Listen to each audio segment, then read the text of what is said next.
কাটলো জীবের মোহমায়া ঘরে ছুটিল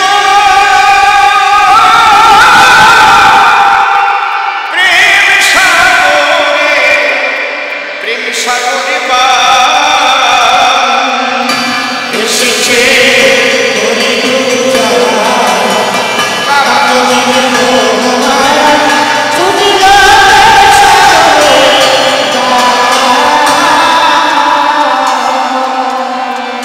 সবাই জয়ের লঙ্কা নিশানে নিয়ে রে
ভোল্টেজে টানতে পারছে না,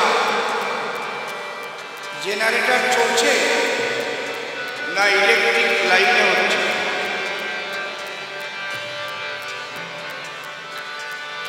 হরিবল হরিবল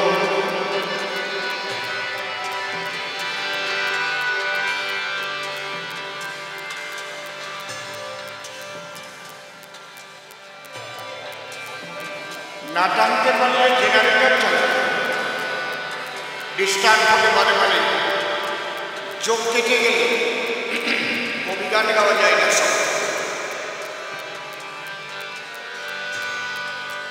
বসে শোনেন ভক্ত প্রাণ, আমি সর্বপ্রথম পরিবেশন করছি একটা ভুয়া গান।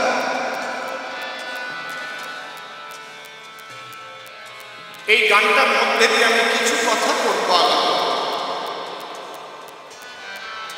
ভূমিকায় যাব পরে, তার আগে কিছু কথা না বললে পরে প্রকৃতপক্ষে হরিতত্ত্ব বোঝা কঠিন হবে। আমার হেনমনে নয়, গৌরতত্ত্ব সঠিক না বুঝিলে হরিতত্ত্ব বোঝা সম্ভব নয়। আবার গৌরতত্ত্ব বুঝতে গেলে ব্রজ প্রেম, বৃন্দাবনের রাধাকৃষ্ণ তত্ত্ব সম্পর্কে না জ্ঞান থাকলে তার পক্ষে প্রকৃতপক্ষে গৌর তত্ত্ব বোঝা সম্ভব। এগুলো চেন মাফিক। আমার কথার দিকে একটু রাখবেন দিদি, তাহলে আমি কথাটা কি বললাম ঠিক না বেঠিক আমার আলোচনার মধ্যে দিয়ে আপনাদের কাছে আমি তুলে ধরতে চাই। হরিতত্ত্ব বুঝতে গেলে গৌরতত্ত্ব না বুঝলে হরিতত্ত্ব বোঝা সম্ভব নয়, আর গৌরতত্ত্ব বুঝতে গেলে দুটো প্রেম সম্পর্কে না বুঝলে তারও গৌরতত্ত্ব বোঝা সম্ভব। যদি বলেন এটা কেমন কথা বললেন, একদম ঠিক। আপনি যদি মাধ্যমিক পাস না করেন আপনি কি হায়ার সেকেন্ডারিতে ভর্তি হতে পারবেন? পারবেন কি? মাস্টারমশাই কি বলেন? হায়ার সেকেন্ডারি পাস না করে বিএ ক্লাসে ভর্তি হতে পারবেন? বিএ পাস না করে কি এমএ ক্লাসে ভর্তি হতে পারবে? এমএ পাস না করে কি ডক্টরেট হতে পারে? পারে কি? পারে না। তাহলে ডক্টরেট হতে গেলে, পিএইচডি করতে গেলে, ডিলিট হতে গেলে আপনাকে মাস্টার ডিগ্রি কমপ্লিট করতেই হবে। এইটা আমরা বুঝতে পারি না। আমরা খপাস করে এদিকে আমরা পড়েও ধর্মের দিক। এই হচ্ছে 99.9% ধার্মিকের মধ্যে এইটা হচ্ছে বলে ধার্মিকে এত হানা, ধর্মের নামে এত হানাহানি সারা বিশ্ব বলে। হিন্দু, মুসলমান, খ্রিস্টান, বৌদ্ধ ধর্ম নিয়ে যুক্ত। আমরা আমাদেরটা আগে বুঝি, অপরেরটা নিয়ে আমাদের গর্ব, তারা তাদেরটা বুঝে।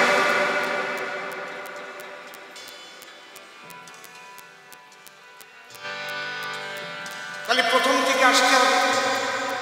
শ্রীকৃষ্ণ বৃন্দাবনে প্রেম করেছিল রাধারানীর সাথে। কি প্রেম? অহৈতুকী, অকামনা, রাগাত্মিকা, বেদাতি। এখান থেকে না বুঝলে তুমি বেদের কি বুঝবা? মতুয়ারা ব্রাহ্মণ মানে না, বেদ মানে না, বুঝবা? ওই জায়গার থেকে আগে বুঝবে। তাহলে ভাগবতটা আগে পড়ো, সেখানে কি লিখেছে? সেখানে লেখা আছে শ্রীকৃষ্ণ জনার্দনে প্রেম করিল রাধার সঙ্গে, সে প্রেমে রয়েছে বর্ণনা। সে প্রেম ছিল অহৈতুকী, অকামনা, লেখা দেখি, রাগাত্মিকা, বেদাতি, এছাড়া কিছু। অমা মাগো, অমা কথা আলোচনা এমনি মাথায় ঢোকার কষ্ট আছে, চেষ্টা করো, আস্তে একটু চেষ্টা করো, তাহলে ভালো হবে। প্রেম তো আমরাও করি, ছেলে মেয়েরা প্রেম করে, আই লাভ ইউ বললেই প্রেম হয়ে যায়। হোয়াটসঅ্যাপে কথা কয়, একেবারে ইমোতে একজন একজনের সাথে দেখা হয় না, প্রেম হয়ে যায়। তারপরে লাভ ম্যারেজ, যত লোকসানের গ্যারেজ, ডিভোর্স কেস হয়ে যাচ্ছে।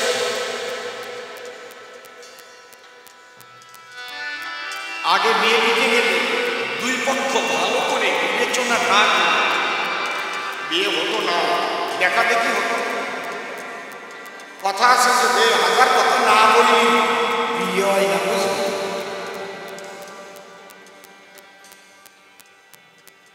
তাহলে প্রেম আর কাম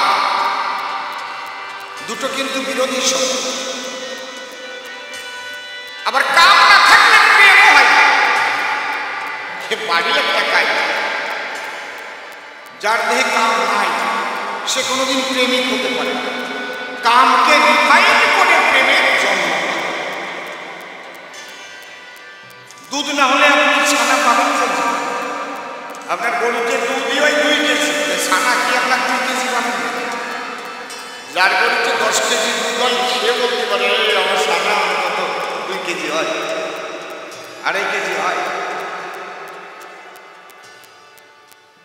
এইগুলো বোঝার বিষয়। আজকে জ্ঞানীগুণী বুদ্ধিজীবী যারা কবিগান শুনতে বসেছেন তারা শুনে নেন আমার আলোচনার ধারা, বাড়ি গিয়ে শুয়ে শুয়ে করিবেন চিন্তন। তাহলে রাধার সঙ্গে যে কৃষ্ণের প্রেম হয়েছিল সেটা কি প্রেম?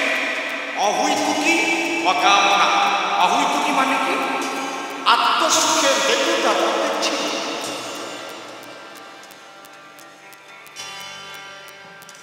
আমরা যেমন বলি আমার যদি একটা ছেলে হয় তাহলে এখানে 10,000 টাকা, আমরা কিন্তু ভগবানকে পাবার জন্য কথাটা বলি, ছেলে পাবার, এটা হচ্ছে হৈতুকি।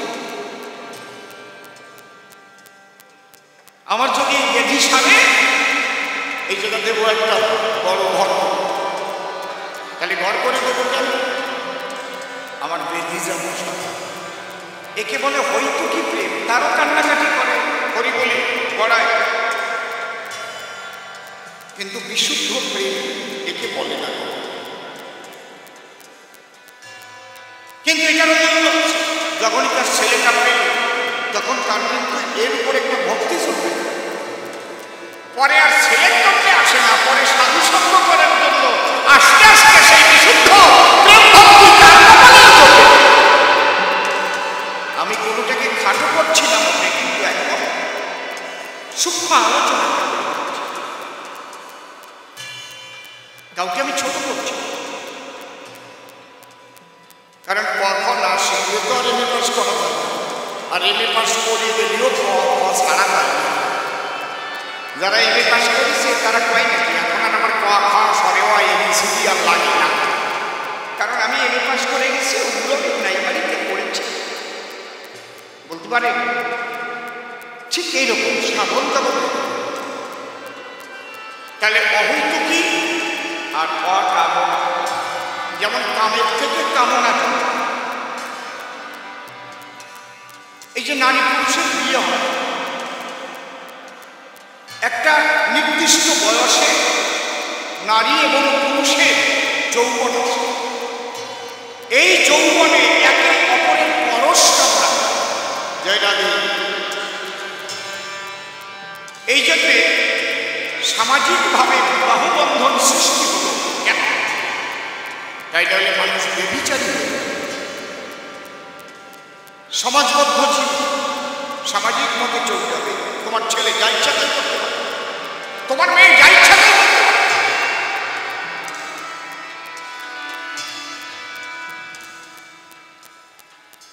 মূল কি? কাম, কাম থেকে কাম। এখানে রাধা কাম ছিল না, তার কাম আছে, কামনা ছিল, সে কাম কৃষ্ণ সেবার জন্য। তাইকে রাধা ধন্য ধন্য ধন্য মধুর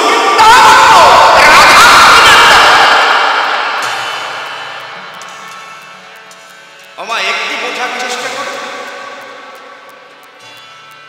তাহলে নারী পুরুষের ভিতরে যখন নূতন যৌবন আসে তখন দেখবেন তার দৃষ্টি পাল্টে যায়, চোখের দৃষ্টি একটু লাজুক লাজুক হয়ে যায়। ওই জন্য উড়িয়াতে একটা গান গায় না, কি যেন গানটা 4-5 বছর আগে শুনছিলাম, আখি মোর কথা কয়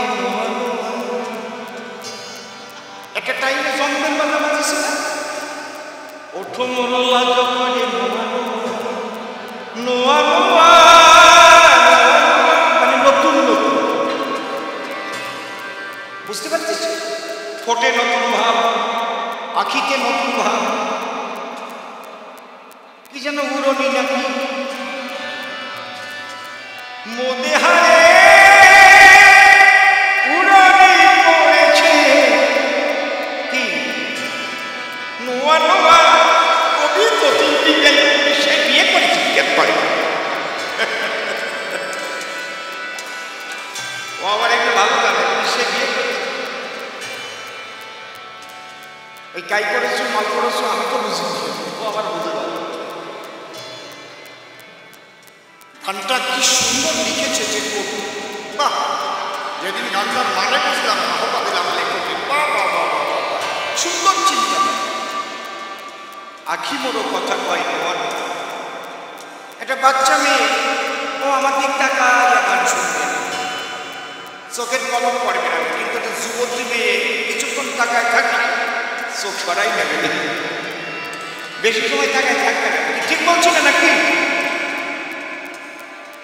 আবার যদি ভালো লাগে তাহলে চোখের তলা দিয়ে একটু তাকাবে, এটা আমরা কায়দা আছে, দেখতেও ইচ্ছে করতেছে, আবার লজ্জাও ঠেকতেছে, বাড়ি খায়।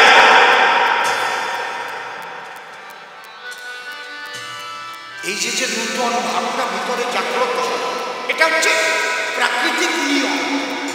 এটা হিন্দুর হয়, মুসলমানের হয়, খ্রিস্টানের হয়, বৌদ্ধের হয়, মানব জাতির হয়। এই ভাবের কোনো জাত নাই যেটা মুসলমানের ভাব, এটা হিন্দুর ভাব। আছে নাকি ভাবের জাত? এই করোনার সময় আমি করোনার একটা জিনিস ধন্যবাদ দিই। আপনারা ভাবতে পারেন করোনারে ধন্যবাদ দিচ্ছে সরকার কি করে, মানুষই ভয়তে পড়েছে। এই করোনার টাইমে একটা জিনিস কম হয়েছিল কি, এই ধর্ম নিয়ে এত হানাহানি ছিল। গির্জা, মন্দির, মসজিদ সব ভয়তে বন্ধ করে দিয়েছে, আর মারামারিটা ছিল না ভাই। যে এই করোনার প্রকোপ একটু কমে গেছে, অমনি ভাগাভাগি আরম্ভ হয়ে গেছে, এটা ভাগো ওটা ভাগো। বলদের দল এ বোঝে না যে করোনার ভ্যাকসিন নেওয়া হিন্দু আলাদা না, একই ভ্যাকসিনেশন। ভ্যাকসিন আলাদা আছে, লেখা আছে এটা হিন্দুর ভ্যাকসিন, এটা মুসলমানের কোভিড ভ্যাকসিন আছে। কিন্তু আমরা বুঝি না, এইগুলো যারা বুঝতে পারে বেদিবিধির উপরে পাগল বলে তাকে, কেমন পাগল ছিল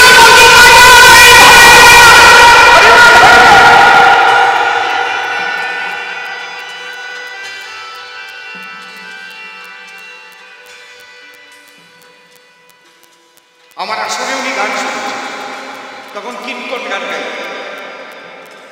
ওই যে নোকারির আগে কি যেন মাট্টু, ওই জায়গা ওনার করে মন্দির হয়েছে আছে না, সুবোধ একই নাম ছিল, পাশে তালা বিশ্বাস। উনি গালাগালি করতে নেগেটেড করত, ঠিক কইছি তো নাকি? গান শুনিয়ে এমন ভাবে প্রশাসনের নারী মানে সমস্ত পাগলরা সঙ্গীত খুব ভালোবাসে, কারণ সঙ্গীতের ভিতরে তারা যে আনন্দ স্বাস্বাদন করে আর কিছুর মধ্যে তা হয় না। তাহলে আমার আলোচনাটা কোথায়? অহৈতুকী, অকামনা আর রাগাত্মিকা। আগে রাধা প্রেম বুঝে আসো, তারপরে মতুয়া বলবো, আমরা সোজা না। রাগাত্মিকা কারে কয়? আমার বন্ধুর জন্য আমি সব পারি, তাতে তুমি আমার নরকেও যেতে হবে। যে কথাটা অশ্বিনী গোসাই বলেছিল, তুমি বাসো বা না বাসো ভালো, তাতে কোনো দুঃখ নাই, আমি তোমাকে বাসবো ভালো, এই ভিক্ষা চাই। হরিকে বলেছিল, হরি তোমায় করি আশীর্বাদ। মানুষ তো আশীর্বাদ চায়, আর হরিকে আশীর্বাদ দেয়। হরি বল, বুঝতে পারছেন? একে বলে রাগাত্মিকা। রাধারানী নিজের পা দুখানি, সেই পা ঝেড়ে ধুলি দিয়েছিল নাটকের নামাবলীর ভিতরে। কেন? যাতে কৃষ্ণের মাথা ব্যথা সারে। পারবেন আপনি? পারবেন? একে বলে রাগাত্মিকা। বেদাতীত, বেদের হচ্ছে বিধি, বিধি মানে আইন, আইনের গণ্ডি দিয়ে বাঁধা। কেউ যদি মানুষকে খুন করে, ভারতীয় 302 ধারায় হাকিম সাহেব তাকে ফাঁসি দিতে পারে।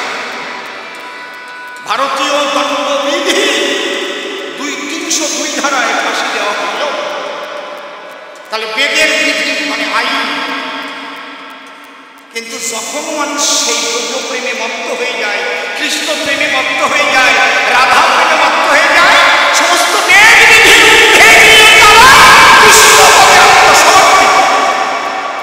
এই প্রেমের কাছে হেরে যাব কে? কৃষ্ণ। তাই কৃষ্ণ ভাবল এই প্রেমটা আমি একটু আস্বাদন করবো এবং জগৎকে যাব।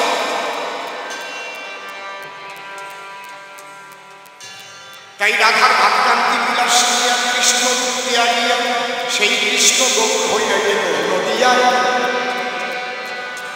কিন্তু বেদের গুরু ব্রাহ্মণ যারা, মহাপ্রভুর সবচাইতে শত্রু হলো তারা। কারণ ওই ব্রাহ্মণ্যবাদের বিরুদ্ধে মহাপ্রভু লড়াই চালান। দেখেছেন ব্যাপারটা? কিন্তু আজ থেকে প্রায় 750 বছর আগের কথা। তখনকার সামাজিক ব্যবস্থা এখন যদি প্রাণ খুলে বলতে পারি, তখন কেটে বলা যেত? সাধক কবি, প্রেমিক কবি, ভাবুক কবি পাগল বিজয় সরকার, ছোট দাদু শ্রদ্ধেয় নিশিকান্ত সরকার বস, সেই আমলে কিন্তু শুধু হরিচাঁদের পালা গিয়ে ব্রাহ্মণ্যবাদের বিরুদ্ধে এত কথা বলার মতো ক্ষমতা ছিল না। ওই দুই একটা উপখ্যান টেনে বলা যেত, তবুও সেখান থেকে লড়াই তারা আরম্ভ করেছে। পাগল রাজেন্দ্র সরকার বিরাট লড়াই করেছে। তাহলে এই যে বেদের গুরু কারা? ব্রাহ্মণ। এখানে হার মেনে দিয়ে কৃষ্ণ গৌর হয়ে নদিয়া এসে যখন সেই প্রেম প্রচার করতে লাগলো, ব্রাহ্মণ ক্ষত্রিয় বৈশ্য শূদ্র কেন নয়, যে কৃষ্ণ তত্ত্ববেত্তা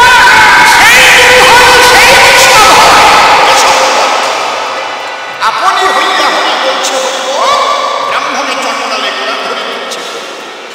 এই যে বাউনটা খেতে গেল, যে এত সচিমার কাছে নালিশ দিল, তোমাকে দেখ মারা গেছে, তোমার ছেলে ডাক্তার বাড়ি যায়, ডাক্তারাতে খায়, ব্রাহ্মণের ছেলে হয়ে এইসব কাজ করিয়ে বেড়ায়, এই সহ্য করার বিষয় না। তারপরে কি কি হলো আপনাদের জানা আছে ভালো। আমার বিন্দুদের কর্মশ্রদ্ধেয় প্রয়াত রসিকবাবু ক্যাসেটের মধ্যে ভালোভাবে সেটা বলে গেল, আছে না? শুনছেন তো, কতবার শুনছেন? ওই যে ব্রাহ্মণের মুখ দিয়ে আগুন আর জলে না, হরিদাসের মুখ দিয়ে আগুন জ্বালানো, শোনেন নাই? সেই সময় কত বড় আন্দোলন, বুঝতে পারছেন? ধর্মীয় আন্দোলন, ব্রাহ্মণ্যবাদের বিরুদ্ধে। কিন্তু মহাপ্রভু টিকতে পারলেন। শেষ পর্যন্ত উড়িষ্যা থেকে মহাপ্রভুকে তার লীলা সম্বরণ যে কি করে হলো সেটা আজও বিতর্কিত থেকে গেল। কিন্তু গোড়া গোপন তত্ত্ব বিলাসের মধ্যে পাওয়া যায় যে মহাপ্রভু তিনি বলে গেছেন গম্ভীরায় বসে, তার যে পারিষদ পর্ব তাদের পাশে আমাদের আবার আসতে হবে। যেহেতু আমি ব্রাহ্মণ বলে জন্ম নিয়েছি, তাই সেই প্রেম থেকে আমি বাধাপ্রাপ্ত হলাম এই মুহূর্তে। এবার আমি আসবো সূক্ষ্ম কুলে, তাহলে ওরা আমাকে বাধা দিতে পারবে না কোনো কালে।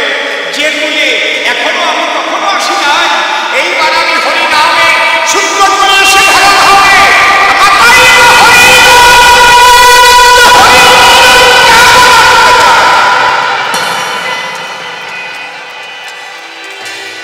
ওই সেই রাধা অহৈতুকী অকামনা রাগাত্মিকা বেদাত্মা, সেই প্রেম দিতে এসে নদিয়াতে গৌরাঙ্গ ধাক্কা খাওয়ার পরে সেই গৌরহরি, সেই কৃষ্ণই হরিচাঁদ ধরে তিনি এবার সেই প্রেম বিতরণ করলেন পাকা করে। নারী পুরুষ গৌর সবাই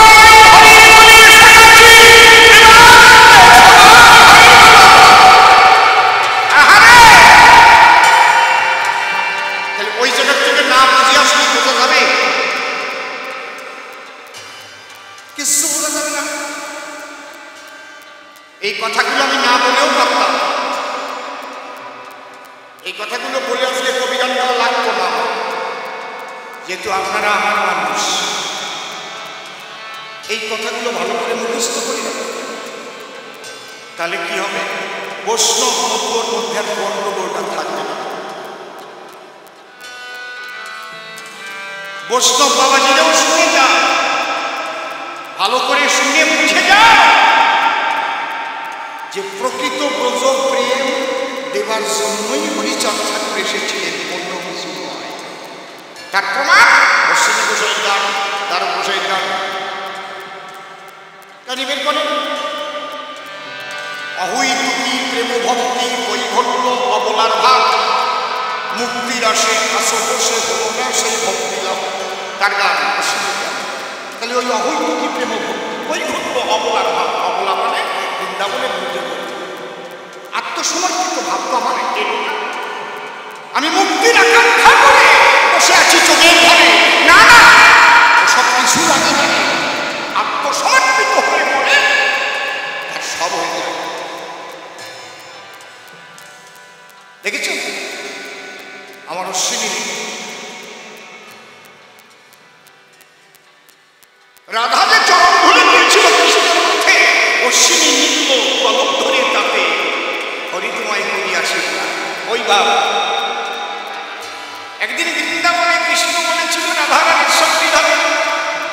আমি বাঁশির সুরে তোমাকে ডাকি যখনই তুমি আমার কাছে আসো না, আমি যা চাই তোমার কাছে পাই। তুমি আজকে চাও না, তুমি যা চাবে তাই পাও। তখন রাধা বলেছিল তুমি বাসো বা না বাসো ভালো, তাতে কোনো দুঃখ নাই, আমি তোমাকে বাসিব ভালো, এই জন্য চাই। আমার অশ্বিনী গানে আছে না তাই? কে গোসাইকে কথা বল না কেন?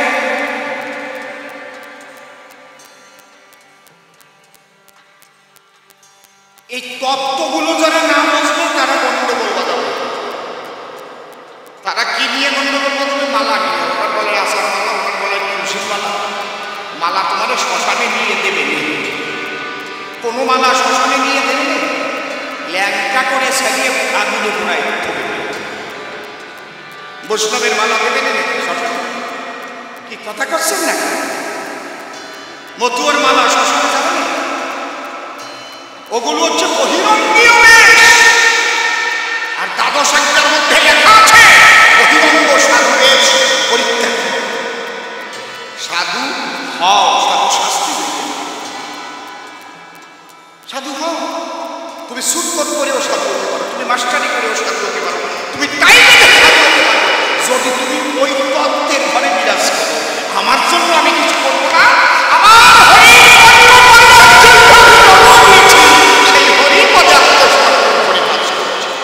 আমি কিছু আমার জন্য চাই, তবেই তুমি গুরুত্বপূর্ণ যা করো সেই জন্য। ভাবটা হচ্ছে মূল, এই জন্য বলছে তিনি ভাবগ্রাহী জনার্দন। সে তোমার ওই পোশাক খাতিও আসে না, মালা খাতিও আসে না, তোমার মনের মাথায়। এই ভাবটা তৈরি করবার জন্য মানুষ একটু পোশাক পরে গান। যেমন আমার একটা পোশাক আছে, দলের পোশাক, এই পোশাক পরে একটা গান গাওয়া ভাব হয়। বাচ্চাদের স্কুলে পাঠাবার সময় স্কুলের একটা পোশাক আছে, একটা ব্যাগ আছে, আমি তুলে যাবো, তুলে যাবো, একটা ভাব হয়। বুঝিস নাকি? কিন্তু পড়াশোনা না করলে পোশাকে কাজ হবে? হবে। প্রত্যেকটা স্কুলের আলাদা আলাদা ইউনিফর্ম আছে, কিন্তু বোর্ডের পরীক্ষার সময় কি পোশাকে কাজ হয়? লেখাপড়া কেমন করেছে সেই অনুপাতে উত্তর লিখতে হয়, তাতে ডিভিশন ক্যারি করে, তাছাড়া নয়। ঠিক বলছি না বেঠিক বলছি মাস্টার মনে কর? নাকি পোশাক পরা সবজেক্টটা লাগাই ফিরে শুয়ে একেবারে ডিভিশন দিয়ে দিবে। এই জিনিসটাই তো আমরা বুঝি না। আমরা হচ্ছে অনুকরণ প্রিয়াসী। অনুসরণ করতে কয়জন ভালোবাসে? অনুকরণ আর অনুসরণ এক না। অনুকরণ মানে তুমি যা যা পোশাক পরিছ, তুমি যা যা ভঙ্গি করতেছ ওই আমি করবো। যেমন আমি যে পোশাকগুলো পরি বর্তমান কবিরা তাই ওইটা অনুকরণ করেছি। ওনার মতো কাপড় কিনতে হবে, ওনার মতো ওনা, ওনার মতো পাঞ্জাবি করতে বেরি পাই, অনুকরণ। কিন্তু আমি যে কি কি অধ্যয়ন করে, আমি যে কত সাধুসঙ্গ করে এসেছি এই পর্যন্ত, আসলে সেইটি করে অনুসরণ করা, বাক্যকে ধরে চলা, বাক্যকে ধরে জীবনটাকে গঠন করা। একবার আমি শ্রদ্ধেয় রসিকবাবুর সঙ্গে যখন ছাত্র হিসেবে ছিলাম হাবড়াতে গান, তা বাবুর আমি পার্টি দিচ্ছি বসে বসে, উনি একটু পান ছিলাচ্ছি, হ্যাঁ। একজন আইসে খাঁটি রসিকবাবুর মতো টুপি পরিছে, রসিকবাবুর মতো হাতে একটা ব্যাগ, ওই রকম পান খাচ্ছে, রসিকবাবু কালারের পাঞ্জাবি, রসিকবাবু মতো ধুতি পরিয়া সে প্রণাম করেছে। বাবু, রসিকবাবু চমকে গেছে। তোমার বাড়ি কোথায়? বলে আমার বাড়ি ঘুমাই। কি জন্য এসেছো? বলে আমি একটু কবি গান শিখতে চাই আপনার কাছে। তোমার আর শেখা লাগবে, তুমি তো রসিক হয়েই গেছো, যাও গাইয়ে